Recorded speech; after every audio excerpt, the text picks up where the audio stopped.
Hey y'all, this is Holly. So I had seen For Your Eyes Only, and yeah, it's another forgettable one. Kind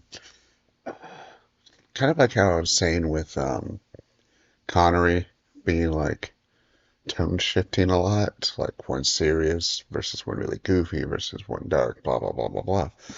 This one seems to be good to okay to forgettable, blah blah blah blah blah. Like, is it as bad as Spy? I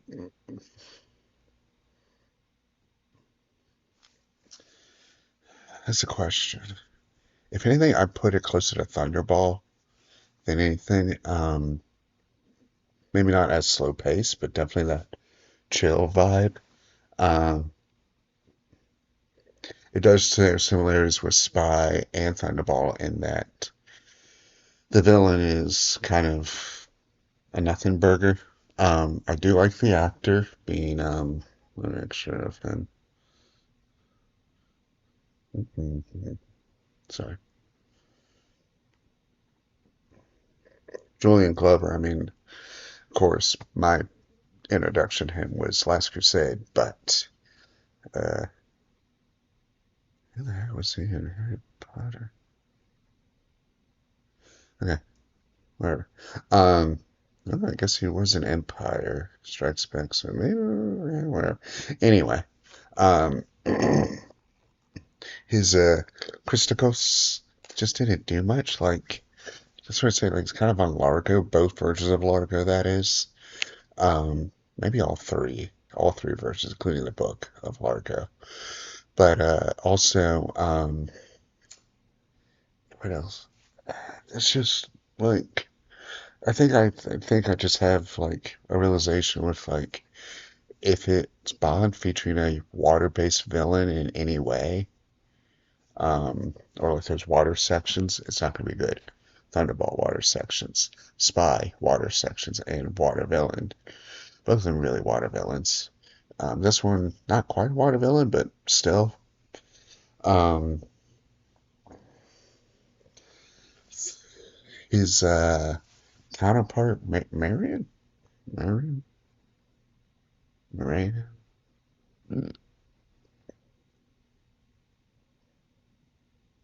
Melina. Just didn't do much. Like, yeah, she crossbowed a bunch of people, but that's about it. Um, there just wasn't much there. Still some good Q points. I mean, Q's always going to be great, but I don't know. It's Before I get into it any further, though, remember, please like, comment, subscribe, and share amongst your friends. It all helps me a lot. Um, yeah, so the basic plot, and this is what I mean by it's very chill, is that a British submarine carrying this device that helps track and tell submarines where to attack and go um, has sunk, and they need to find it before the Russians do. Christakos, as it turns out, like after Bond's investigating and stuff, um, is the one who wants to find it so he can sell it to the Russians because he's a double agent. Um, and that's it.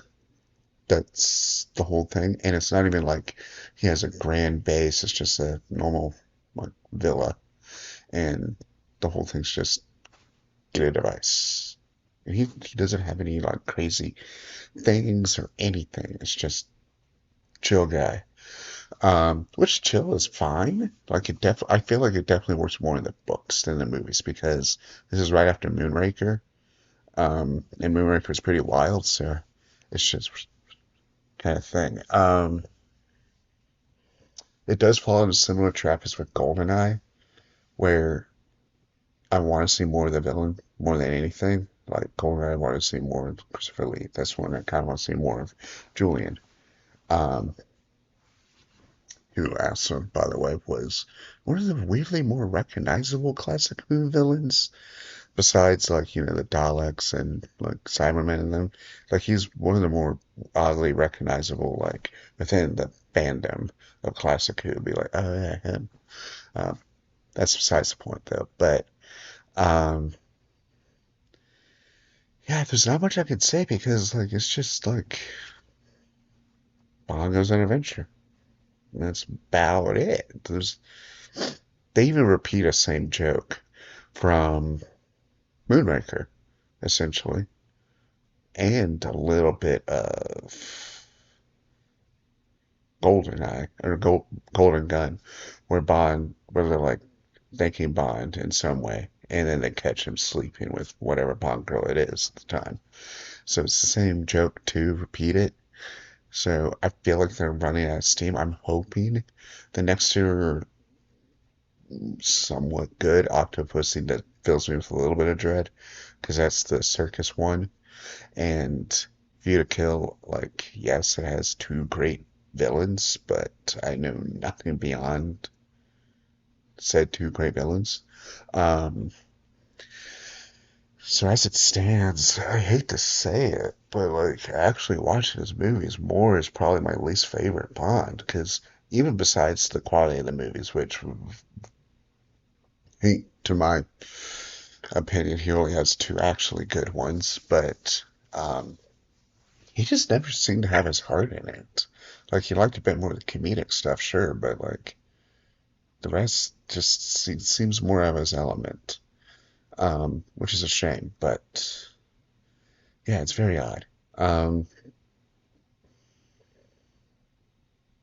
I don't have much else to say because there's really not much else to say. So, till next time.